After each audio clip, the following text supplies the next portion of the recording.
السلام علیکم ورحمۃ اللہ وبرکاتہ۔ الحمدللہ رب العالمین والصلاة والسلام علی نبینا محمد وعلی آلہ وصحبہ اجمعین، اما بعد۔ سامعین کرام، آج کا درس بہت ہی اہم ہے اور پچھلے سبق میں توحید کی جو 3 قسمیں بیان کی گئی تھیں، ان میں سے آج پہلی قسم توحید ربوبیت کے تعلق سے بیان ہوگا۔ تو آج کے درس میں توحید ربوبیت کی لغوی اور اصطلاحی تعریف اور توحید ربوبیت ہے کیا، اس کے اوپر قرآن و احادیث سے دلیلیں، اسی طرح سے نظری اور عقلی دلیلیں۔ تو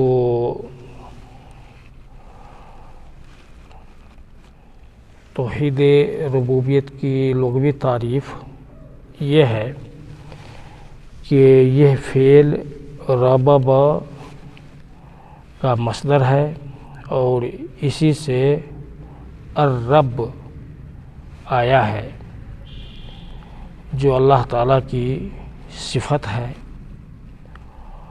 اور اسی سے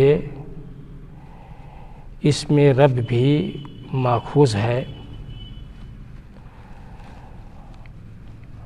عربی زبان میں رب کے 2 معنی ہوتے ہیں،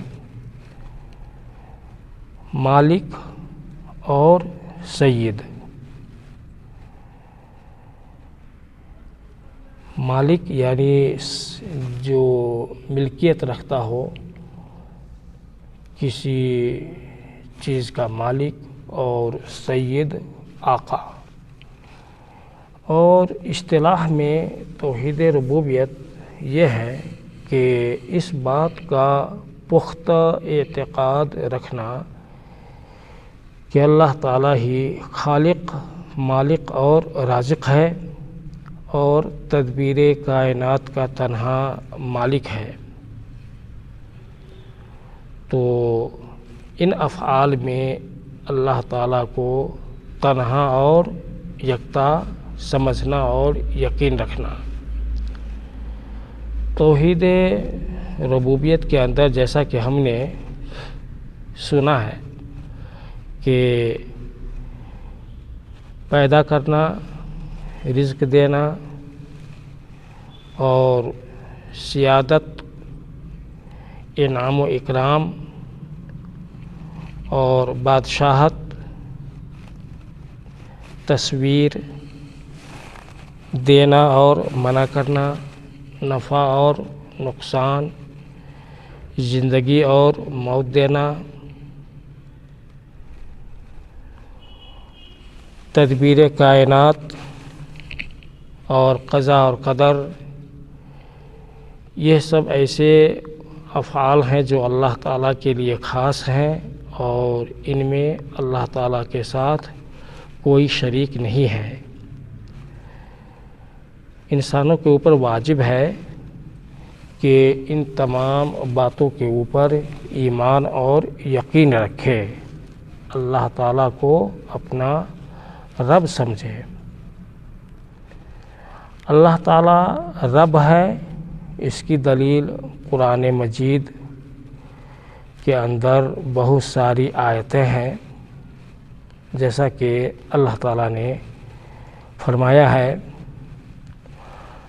خلق السماوات بغیر عمد ترونها وألقى في الأرض رواسي أن تميد بكم وبث فيها من كل دابة وأنزلنا من السماء ماء فأنبتنا فيها من كل زوج كريم هذا خلق الله فأروني ماذا خلق الذين من دونه بل الظالمون في ضلال مبين۔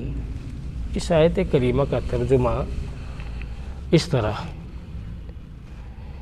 کہ اسی نے یعنی اللہ تعالیٰ نے آسمانوں کو بغیر ستون کے پیدا کیا ہے، تم انہیں دیکھ رہے ہو، اور اس نے زمین میں پہاڑوں کو ڈال دیا تاکہ وہ تمہیں حرکت نہ دے سکے، جنبش نہ دے سکے، اور ہر طرح کے جاندار زمین میں پھیلا دیے، اور ہم نے آسمان سے پانی برسا کر زمین میں ہر قسم کے نفیس جوڑے اگا دیے۔ یہ اللہ تعالیٰ کی مخلوق ہے۔ اب تم مجھے اس کے سوا دوسرے کسی کی کوئی مخلوق تو دکھاؤ، نہیں دکھا سکتے، بلکہ یہ ظالم کھلی گمراہی میں ہے۔ اس آیت کریمہ کے اندر رواسیہ کا لفظ جو آیا ہے تو رواسیہ یہ راسیتن کی جمع ہے، جس کے معنی ثابتتن کے ہیں، یعنی پہاڑوں کو زمین پر اس طرح بھاری بوجھ بنا کر رکھ دیا ہے کہ جن سے زمین ثابت رہے، یعنی حرکت نہ کرے۔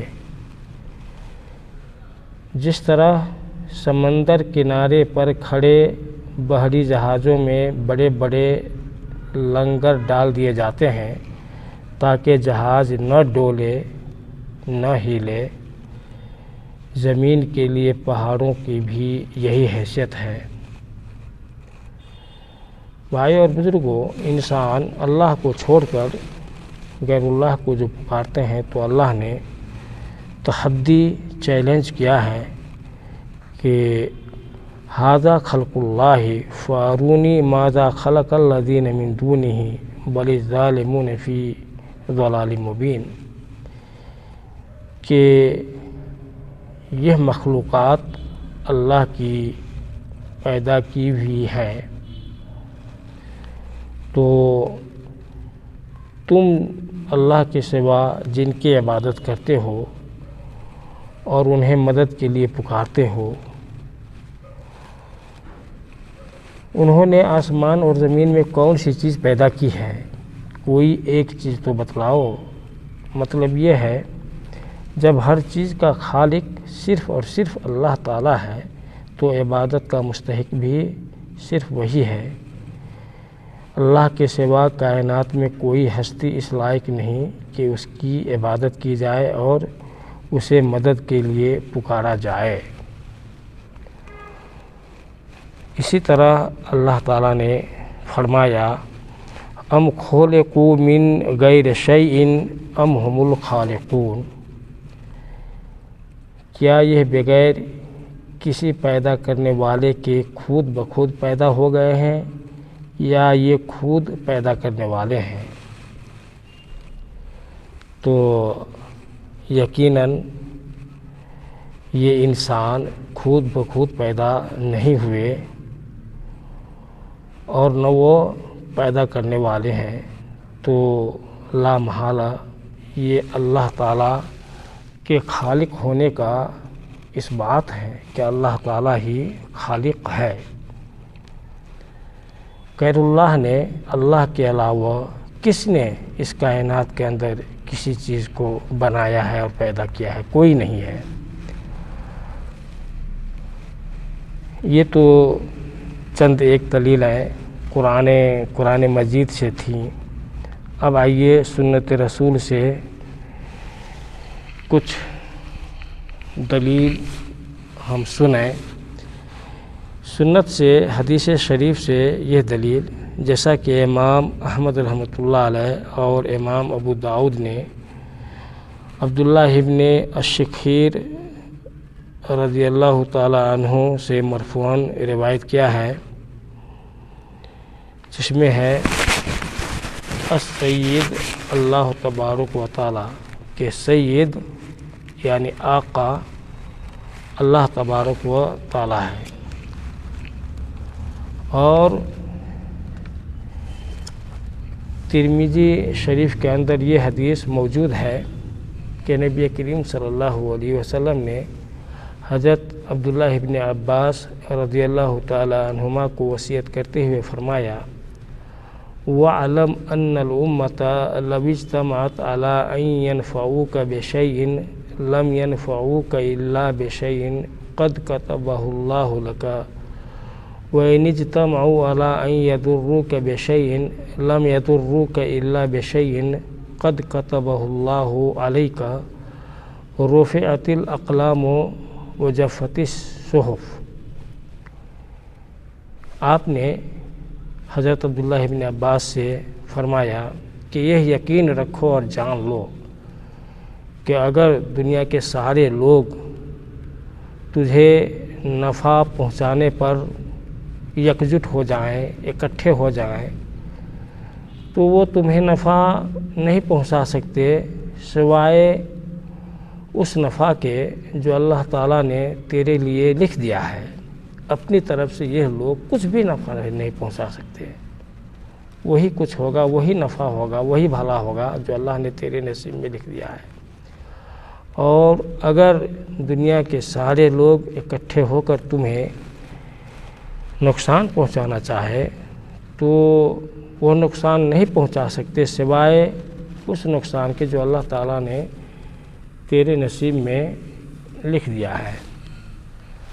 قلم اٹھا لیے گئے اور صحیفے یعنی جس کے اوپر لوح محفوظ میں جو صحیفے ہیں وہ صحیفے خشک ہو گئے، تو یہ معلوم ہوا کہ نفع اور نقصان کا حقیقی مالک اللہ تعالیٰ ہے اور وہی رب ہے۔ تو بھائی اور بزرگوں، ان دلائل سے ہمیں معلوم ہوا کہ اللہ تعالیٰ تمام کائنات کا تنہا خالق و مالک ہے اور رب ہے، وہی رزاق ہے، وہی مالک ہے، وہی نفع اور نقصان کا اختیار رکھتا ہے۔